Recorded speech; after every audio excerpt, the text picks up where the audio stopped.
العربية ولا يزال مستمرا. بعد مشاهدة هذا التقرير أستاذ طه خليفة، كيف تقرأ هذا التقرير مع هذا الخبر؟ الجزيرة تتجسس على المنشآت العسكرية المصرية تحت زعم اكتشاف أماكن التشويش.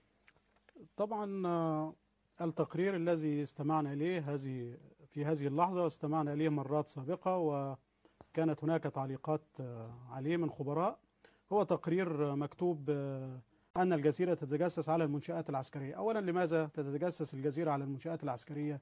لا يوجد سبب وجيه لأن تقوم الجزيرة بمثل هذا العمل.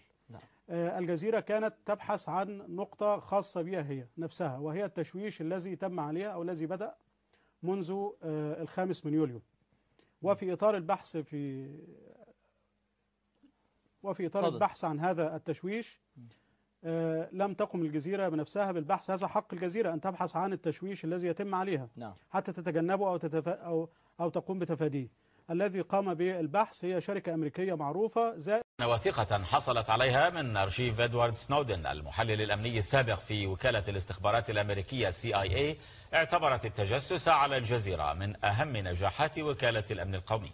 ونقلت دير شبيغل عن الوثيقة وصفها للأهداف التي تجسست عليها وكالة الأمن القومي الأمريكي بأنها مصادر شديدة القيمة المعلوماتية. وقالت دير شبيغل إن الوثيقة المسربة أرجعت سبب التجسس على الاتصالات الداخلية للجزيرة إلى أن خبراء التجسس الأمريكيين وجدوا أن التحليل اللغوي لما تبثه القناة لا يشفي الغليل. وخلصت دير شبيغل إلى أن وثائق سنودن لم تظهر إلى أي مدى تجسست الوكالة الأمريكية على الجزيرة، كما لم تكشف ما إذا كان هذا التجسس مستمرا حتى اليوم